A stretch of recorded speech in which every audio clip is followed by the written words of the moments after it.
Hello everyone, Arthur here with EM Disaster Gaming, and today I'm here to show you about what's in the box. So we're going to be doing an unboxing video here, taking a look at Emergency Operations Center Wildfire Mayhem, and this is the Ultimate Edition, so you can see here front and back. Let's go ahead and take a look. So with the Ultimate Edition, everything comes in the box, including all the expansions. There are no separate boxes for the expansions, and this saves both cost on shipping and money. So, all right, everyone, we're going to go ahead and take a look through what you actually get in the game now. So right on the top here, we have two plastic bags. These are for all the pieces once you punch them out. All the tiles and chits here. You can store those in those two Ziplocs. Next up, we have 5 card decks. So starting with the base game cards, we have 3 card decks. So the game is phased. You get 3 card decks. So first one is phase 1, local disaster in the yellow, right? So this card deck.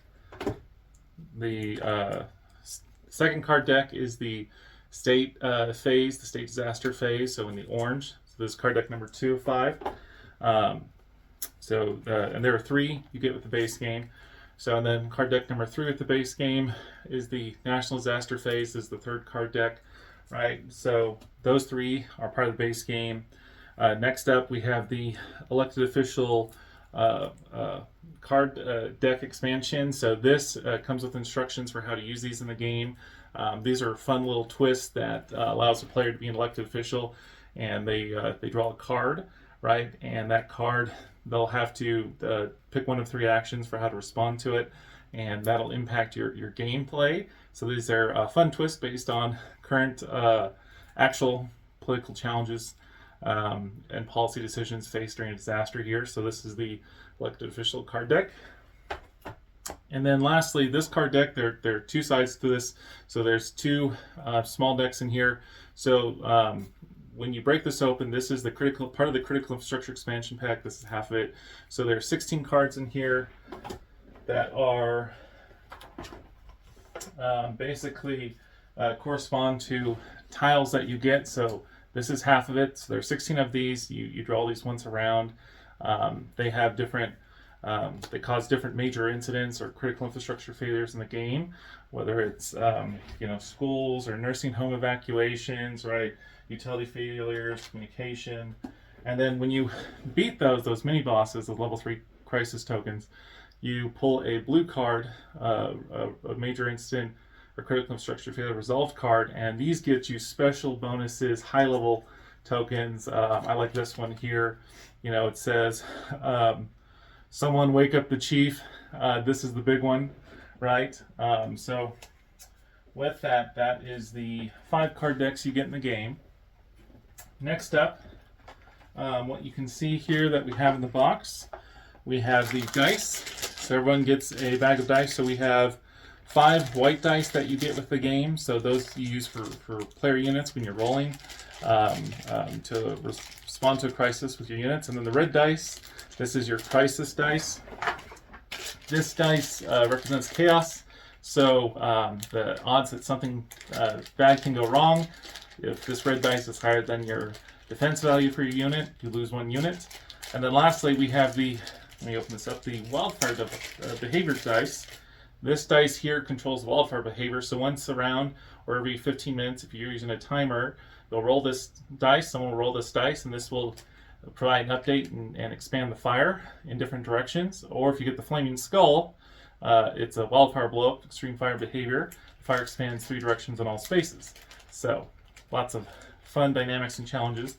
So you get this card, you get the dice here with the game, in addition to the cards. And then next up, you have the gems. So you have these gems here. This represents the fire with the orange, so you use these to expand the fire line, to track it actively on the map. And then the gray cubes are what I like to call cubes of shame. These you can use to track the different phases on the map, which I'll show you coming up. But also really what they're meant for is to track any losses, any units, any crisis tokens you weren't able to resolve in time, and so therefore they mark that loss, and they count against you if you're scoring, if you're using scoring mode. And I'll release that scoring sheet soon here, but so you get these orange and gray gems that are included with the game. All right, so next up, we've got the chits, the tiles here. So first up, I will go ahead and show we have the federal support. So everyone got these in support of kind of what's going on at the national level with the different agencies. So federal support here includes a Civil Air Patrol unit and federal support. It's a shout out to FEMA for all the amazing work they do. So you have elite federal support units, things like Incident Management Assistant Team, IMATs, right? Type 1 Urban Search and Rescue, Public Assistance, SATCOMs, right? Disaster Logistics Support. These are support units that expand your ESF 5 player deck. So that is included in everyone's game. Additionally, we have, okay, so this is the other half of the next sheet here is the other half, the critical infrastructure and expansion pack. So these are the actual critical infrastructure crisis tokens. They're level 3 crisis tokens. So you can see here they're hexagons. So they're distinctively and visually different. So on the back it tells you what each one is. Each one is a different type of critical infrastructure major incident that can happen during the game. And so when you look at these, I'm going to go ahead and pop one out. The way these work is that you see there are 3 crisis values. You actually have to resolve all 3 before you can remove this from the game. So they are challenging. So hopefully, if you're lucky, the rolls will be on your side. Chance will be on your side, but late luck might not. And each one can have lasting impacts to the games you play the longer they're there. And failure will have severe consequences. So this is the sheet of tiles, the actual major instance critical infrastructure failure pieces. They are fun. Ways to change up your game, add more challenge and difficulty. So next up, we have the, I'm going to go through the different player sheets here. So we have the ESF 5. This is the ESF 5, the light blue, the sky blue, which is the traditional emergency management or civil defense color going back to World War II. You can see here now on the back, they are marked. They say ESF, right? On the back, you can see they uniformly all have the same symbol, and they say which ESF, the emergency support function, they belong to, which is basically which player set. So you can see here that we have all the emergency management units. These are support units. So that's why they have a cross. They are different than the stars, which have an attack value. These are meant to support other players in the game. So that is the ESF 5 Emergency Management Player Pack. Next up, we have the Utilities Player Pack in the yellow here, all the different utilities units, right? So in the back, they're marked ESF 3 and 12, Public Works and Energy. So basically, combination of those two as utilities. Next up, we have the so those are included in the base game. Let me go through the base game unit first. Base game player packs first. So you also have the Firefighting ESF 4 player pack. So this is the City Fire player pack. So in the red, Classic Fire. And then we have Transportation in the gray. So these are your transportation units here. So, right, so the ESF 1 Transportation. You have Law Enforcement, ESF 13 Public Safety in the dark blue. You can see here.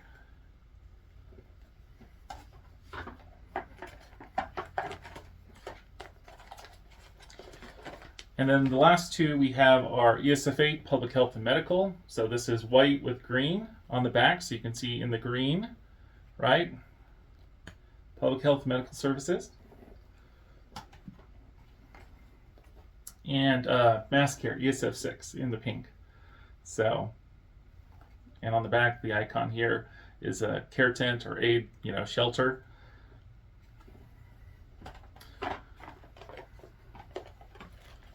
So those all come with the base game. Next, we're going to cover the two expansion pack. The player pack expansion packs. So the first up, if you ordered and you got the deluxe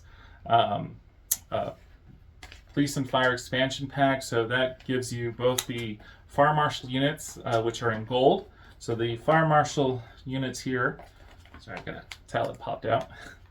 The Fire Marshal units here are in gold. So this is part of the deluxe Police and Fire expansion pack here. So you get the Fire Marshal units, which includes things like hot shots, Type 30 engines, fire investigators, smoke jumpers, right? The Fire Marshal.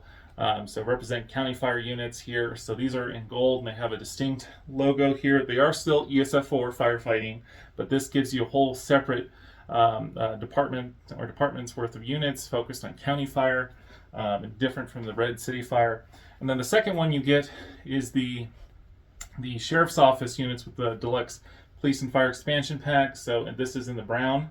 So you can see here with the law enforcement, the star, these are also an expansion of ESF 13 here, public safety. So you have all the Sheriff's Office units, which get you things like deputy sheriffs, detectives, reserves, right, bomb squad, motorcycle units.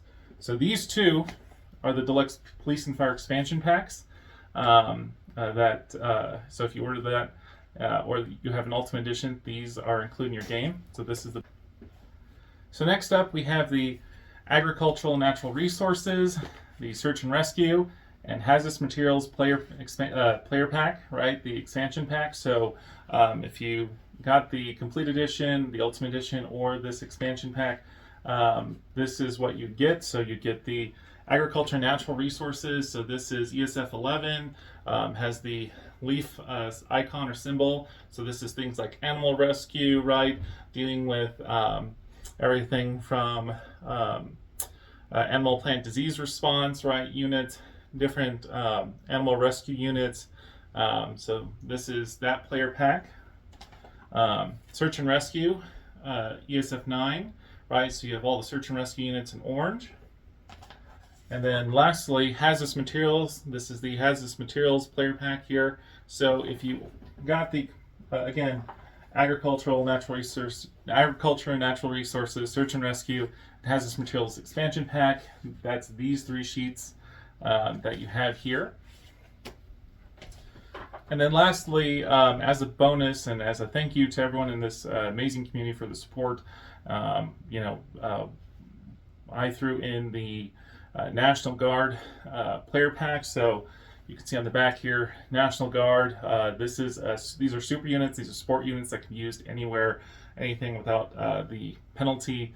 And so you have units here that call out to the National Guard, the different mission areas and capabilities that the National Guard has. Everything from National Guard firefighters to K9 team debris removal. And that's hard to see here, but they have the camo. Everyone got this included in their game as a thank you to the community for the amazing support, and a thank you to our military and first responders coming up here with the 4th of July holiday. So with that, National Guard player pack was included for everyone as a bonus. Now outside of that, let's talk about the rest of the units we have here in the game box. So we have the crisis tokens. So everyone should have this sheet here. So these are emergency shelters. We have the different types of instant command posts. I know there's a kind of a print error where it shows Canva watermark. Unfortunately, when we printed these or when these went to the factory, it showed white, and for some reason it's got the Canva watermark. That'll be fixed in the next variation or version of the game when we update it. And then lastly, you have things for staging, base camp, helibase. So these are used as staging areas or spawn points. You can use any of these interchangeably. If you're a professional, you know what they are for, right? Whether it's staging, instant base, helispot, right? Using the ICS symbology, the actual disaster symbology for mapping. So these are spawn points. Likewise, they're instant command posts for your units when they deploy on the map. And then shelters here are part of the transportation and emergency support function for mass care, ESF 6. Player, they interact with the board. So whenever you're evacuating people from the public or sheltering them, your units would get transported to the nearest shelter with those units. So you use these again as spawn points for those units. I'll explain that more in a gameplay walkthrough video. but everyone should have a sheet of these. Next up, we have this other long short sheet. So this, very important, this has the Wildfire Flaming front here.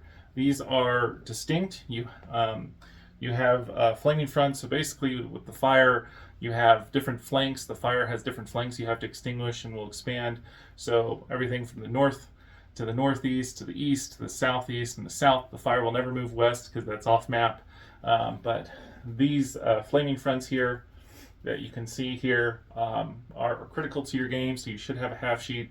There's also some normal red fire department tokens, crisis tokens, level 1, and utilities 1 right here in yellow.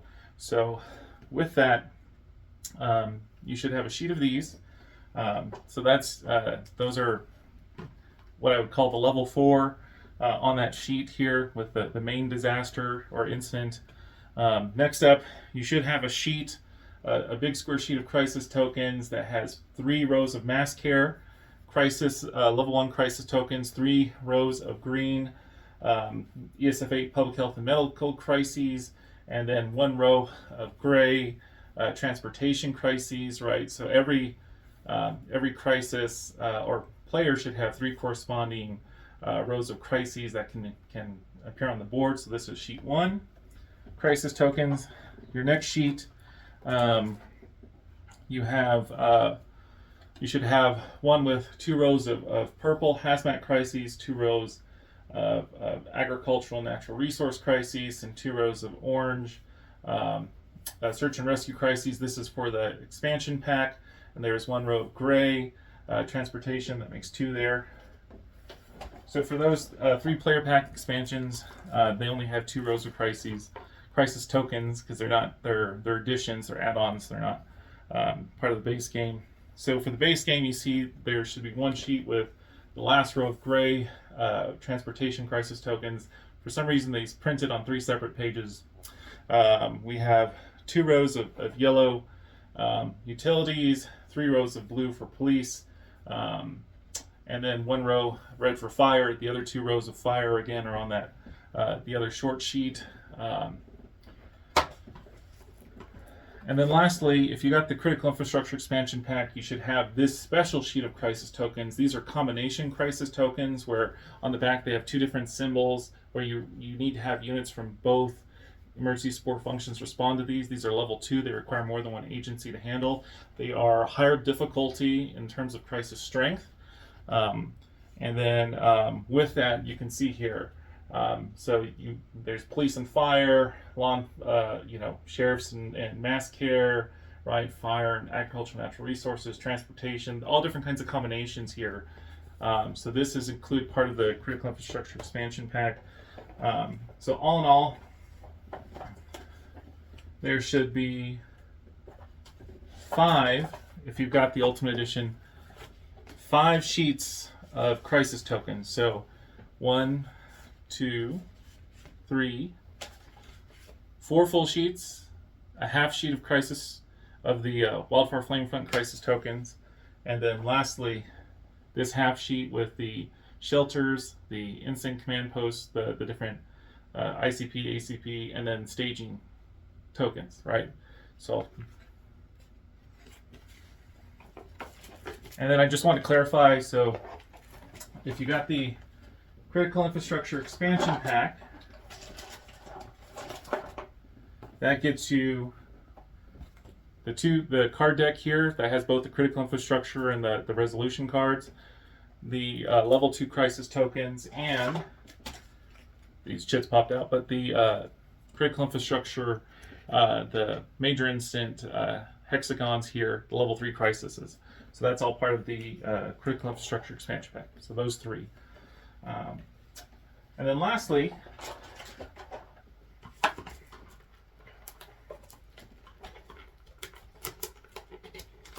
we have 2 things left. We have the game manual. Now, these were printed before some of the changes that were made that just came out, so I've released an updated version. Please go to emdisastergaming.com and go to downloads to download the latest version of the manual. These are still good, but the manual did get an overhaul. It has some additional items in there that the new manual, the newest version of the manual, you can download and print for yourself, and it has things like the upcoming free Incident Management Teams expansion, and it's a bit easier to follow. So you can still use the original manuals you got with the game, but I'd recommend going to the website, downloading the latest version of the manual, and I'll be keeping these updated.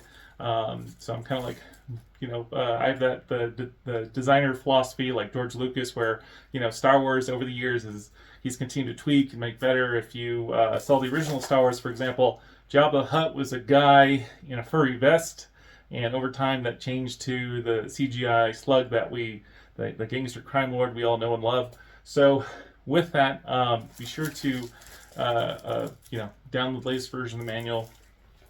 Lastly, the last thing in the box here that we have is the map. So with that, we do have game boards. Game boards can be purchased separately. They are on back order.